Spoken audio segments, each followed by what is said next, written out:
स्वागत है आपका एमसीएस क्लासेस में। और आज हम करने जा रहे हैं अपना थर्ड चैप्टर हिस्ट्री का, जिसका नाम है the making of global world. जैसा कि मैंने आपको इससे पिछले दो क्लासेस में अपनी दो चैप्टर जो थे हिस्ट्री के वो पूरे कंप्लीट कराए थे। अब हम करेंगे ये थर्ड चैप्टर, और ये हिस्ट्री का आपका मिड टर्म का ये लास्ट चैप्टर है, जो कि आपका फर्स्ट टर्म का कोर्स खत्म हो जाएगा। ये 3 चैप्टर मिड टर्म में आने, तो ये थर्ड चैप्टर है the making of global world. इसमें आपका पहला आता है कॉर्न लॉ। अब जो ये चैप्टर की हेडिंग है कि the making of global world, इससे पहले हमने जो 2 चैप्टर पढ़े वो पहला था the rise of nationalism in Europe. हमने अपने राष्ट्र की बात करी, राष्ट्र बन गया, राष्ट्र के अंदर लॉ बन गए, कानून बन गए। अब हमने सेकंड पढ़ा था नेशनलिज्म इन इंडिया। जब नेशनलिज्म इंडिया के अंदर आया तो इंडिया के अंदर भी नए लॉ, नए कानून, नया पार्लियामेंट, ये सब बना। अब हम जो बात करने जा रहे हैं कि देश तो बन गया, राष्ट्र हमारा बन गया, लेकिन अब राष्ट्र के अंदर कुछ महत्वपूर्ण चीजें होती हैं, बिजनेस होता है, व्यापार होता है। अब उसके लिए हमने क्या किया, अब उन चीजों के लिए जो हमने किया वो हम इस चैप्टर में पढ़ेंगे कि जो वर्ल्ड है ये ग्लोबली कैसे आपस में जुड़ा, ग्लोबली कैसे पूरी दुनिया या जो कंट्री थी वो आपस में जुड़ के एक दूसरे से व्यापार करने लगी। तो इस चैप्टर का मेन कारण यही है कि the making of global world. इसके नाम से पता लग रहा है कि ये दुनिया किस प्रकार आपस में जुड़ी ग्लोबली, उसके बारे में बात की जा रही है। तो फर्स्ट नंबर है कॉर्न लॉ। कॉर्न लॉ था, इसको बोलते हैं कॉर्न लॉ को, कि खाने पे कानून बनाया गया, फसल पे कानून बनाया गया, और इसके तहत किन फसलों को उगाया जाए, किनकी देश में जनता को ज्यादा जरूरत है, उन चीजों के ऊपर सबसे ज्यादा महत्वपूर्ण काम किया गया। जैसे गेहूं को उगाने के लिए अच्छी किस्म के बीजों का प्रयोग किया गया, सिंचाई की अच्छी किस्म का प्रयोग किया गया।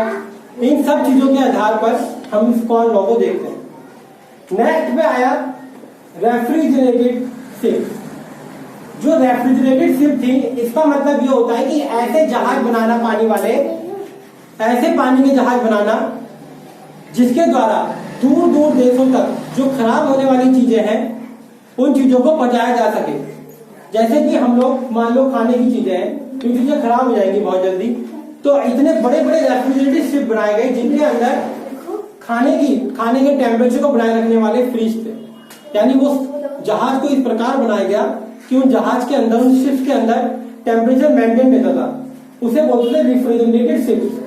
और उनको एक देश से दूसरे रैंडम पैर, रेफ्रिजरेटेड शिप के बाद हमारा आता है रैंडम पैर। ये अफ्रीका के अंदर एक इतनी बड़ी महामारी थी या बीमारी थी जिसने वहां जानवरों से लेके सभी पक्षियों को, जीव जंतुओं को पूरी तरीके से प्रभावित किया, और वहां बहुत बड़ी संख्या में जानवरों का क्या हुआ, निर्मम, उनकी मृत्यु हो गई।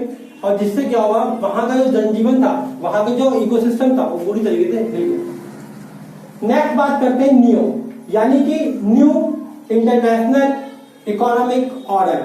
जो ये न्यू इंटरनेशनल इकोनॉमिक ऑर्डर है, ये पहले जो हमारी इकोनॉमी थी, फर्स्ट वर्ल्ड वॉर के बाद इकोनॉमी मैक्सिमम कंट्रीज की खराब हो चुकी थी, यानी कि वर्ल्ड पूरी तरीके से इफेक्टेड हो चुका था।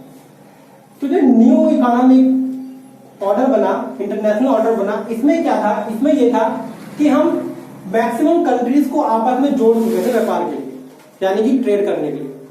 उनकी कुछ शर्तें थी और उन शर्तों के आधार पर व्यापार करने के लिए तैयार हो गए, जिससे अच्छा खासा पूरे देश में एक इकोनॉमिक सिस्टम चलने लगा था कंटिन्यू। नेक्स्ट आता है G77। अब ये G70 है, 77 है, ये 77 कंट्रीज का एक ग्रुप था, इसलिए इसका नाम G77 रखा गया। ग्लोबली था, कंट्रियां आपस में जुड़ रही है, इंटरनेशनली व्यापार कर रही है, टेक्नोलॉजी का इंपोर्ट और एक्सपोर्ट हो रहा है, सामान का इंपोर्ट और एक्सपोर्ट हो रहा है, इवन यहां तक कि ह्यूमन रिसोर्स का एक्सपोर्ट और इंपोर्ट हो रहा है। अभी ह्यूमन रिसोर्स का एक्सपोर्ट और इंपोर्ट क्या है, यानी कि लोगों का अपने देश को छोड़ के दूसरे देश में व्यापार के लिए जाना, नौकरी के लिए जाना, और उनके देश से लोगों का दूसरे देश में आना, ये सब इस G77 के तहत लागू किया, जिसमें 77 कंट्रियां पार्टिसिपेट कर रही थी। अगला है इंडेंचर्ड लेबर। इंडेंचर्ड लेबर का मतलब ये होता है कि ऐसी लेबर जो उस देश में वहीं रहेंगी, वहीं काम करेंगी और वहीं सब कुछ करेंगी, यानी कि इन लेबर का काम ये होता है कि जब तक इनका काम खत्म ना हो जाए तब तक ये वहां से नहीं जा सकते। नेक्स्ट है टैरिफ। टैरिफ का महत्वपूर्ण काम यहाँ पे ये बनता है कि आप जो भी चीजें एक्सपोर्ट कर रहे हैं, इंपोर्ट कर रहे हैं, उनके क्या प्राइस है, क्या लिस्ट है, किस चीज को कितना आप महत्व दे रहे हैं और किस पे कितना रुपया खर्चा हो रहा है और किस पे कितना फायदा हो रहा है, तो ये सब होता है टैरिफ। नेक्स्ट है exchange of the rate. Exchange of the rate of the things, यानी कि जब चीजें एक देश की सीमा से दूसरे देश में जाती है तो उनके ऊपर एक एक्साइज ड्यूटी लगती है, उसको हम एक्सचेंज रेट के रूप में देखते हैं। यानी कि जब हमने किसी को अपनी कोई टेक्नोलॉजी दी और उसके बदले हमने कोई टेक्नोलॉजी ली तो हम कुछ जब सीमा पार करते हैं किसी कंट्री की या कोई कंट्री हमारी सीमा में आती है तो हमें उस सीमा शुल्क देती है, वो होता है एक्सचेंज रेट। नेक्स्ट आता है ग्लोबलाइजेशन। अब जब ये सब चीजें होने लगी तो ये सब चीजों का कारण क्या था? इनका कारण बना ग्लोबलाइजेशन या कि वैश्वीकरण। और वैश्वीकरण का ही असर है जो आज हम आईफोन, ब्रिटेन में बने आईफोन को इंडिया में यूज कर रहे हैं और अमेरिका में बने माइक्रोसॉफ्ट के सॉफ्टवेयर को हम अपने कंप्यूटर में यहाँ पे यूज कर रहे हैं। अगर ग्लोबलाइजेशन नहीं होता तो शायद हम आज जींस की पैंटें और ये सब ना पहन रहे होते, क्योंकि भारत का जो परिधान है, भारत का परिधान धोती कुर्ता और औरतों के लिए सूट और साड़ी है। लेकिन ये ग्लोबलाइजेशन की वजह से ही हमारा कल्चर वहां जा रहा है और उनका कल्चर हमारे साथ आ रहा है और हमारे यहाँ मॉडर्नाइजेशन आ रहा है। तो जितनी टेक्नोलॉजी हम यूज कर पा रहे हैं ये ग्लोबलाइजेशन की वजह से, या फिर हम जो चीजें उनको दे पा रहे हैं बाहरी कंट्रीज को, तो वो भी ग्लोबलाइजेशन की वजह से है। नेक्स्ट आता है कैनाल कॉलोनी। जो कैनाल कॉलोनीज है इनको आप समझ सकते जैसे कि पंजाब है। पंजाब का नाम पंजाब क्यों पड़ता है? क्योंकि वो 5 नदियों के बीच में गिरा हुआ है। इसी प्रकार वहां पे कैनाल सिस्टम बहुत है। कैनाल सिस्टम मतलब होता है नहर, नहर राज्य, मतलब ऐसे कॉलोनियां, ऐसे जिले जहां पे नहरों से सिंचाई होती है और नहरों की जो संख्या है वो बहुत ज्यादा है, यानी कैनाल के द्वारा वहां पे सारे काम किए जाते हैं। नेक्स्ट है असेंबली लाइन। असेंबली लाइन का मतलब आपने आज तक असेंबली के बारे में पढ़ा होगा कंप्यूटर सिस्टम में, आपने असेंबली के बारे में पढ़ा होगा सॉफ्टवेयर के सिस्टम में, या फिर आप जानते हो मोबाइल, आईफोन, ये सब असेंबल किए जाते हैं। यानी कि इनकी बॉडी, इनके अंदर जो जो पार्ट्स होते हैं वो अलग अलग कंपनी से ले जाते हैं, इसी को बोलते हैं असेंबली लाइन। यानी कोई भरी इसी प्रकार जो बड़े बड़े उद्योग पहले लगे तो उनके अंदर जो बड़ी बड़ी मशीनें लगी, उन मशीनों के कुछ पार्ट्स तो उनके कंट्री में बनते थे, लेकिन कुछ पार्ट दूसरी कंट्री की दूसरी कंपनियों से असेंबल किए जाते थे, मंगाए जाते थे, तो उसको बोला जाता था असेंबली लाइन। नेक्स्ट है ब्रिटेन वुड्स। ब्रिटेन वुड्स समझौता मैक्सिमम बच्चों को पता होगा। ब्रिटेन वुड्स समझौता व्यापार के लिए किया गया था, IMF, इंटरनेशनल मॉनिटरी फंड। इसका मतलब ये होता है कि यूएन का बनना, यूनाइटेड नेशन का बनना, संयुक्त राष्ट्र का बनना। और यूएन ने क्या करा, ग्लोबली सभी कंट्रियों को, मैक्सिमम कंट्रीज को आपस में जोड़ दिए व्यापार करने के लिए। और जब उन सबको जोड़ दिया व्यापार करने के लिए तो वहां पे उन्होंने एक समझौता किया ब्रिटेन में, उसको ब्रिटेन वुड्स के, वो लकड़ी की टेबल पे किया गया, इसलिए उसको उन्होंने ब्रिटेन वुड्स का नाम दिया।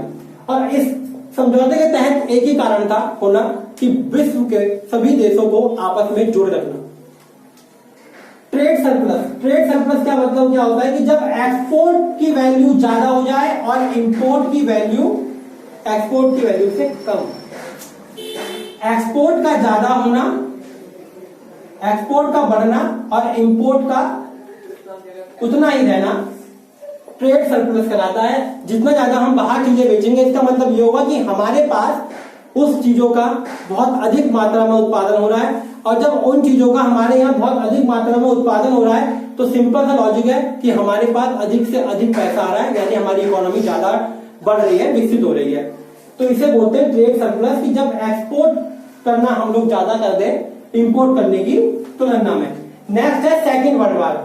दोस्तों ये ग्लोबलाइजेशन का सब कुछ का होना, सेकेंड वर्ल्ड वॉर ने बहुत बड़ा इसमें योगदान दिया। क्या योगदान दिया कि सेकेंड वर्ल्ड वॉर के बाद बहुत सारी कंट्री बर्बाद हो गई, मैक्सिमम कंट्रीज बर्बाद हो गई और अकेले यूएसए की इकोनॉमी ही पूरे विश्व में चलने लगी। तो इसको देखते हुए सेकेंड वर्ल्ड वॉर ना हो और ऐसी स्थिति पैदा ना हो, इसके चलते ग्लोबलाइजेशन को शुरू करना बहुत जरूरी था। लेकिन क्या हुआ कि इन सब चीजों के होने के बाद भी सेकेंड वर्ल्ड वॉर का सामना मैक्सिमम कंट्रियों को करना ही पड़ा।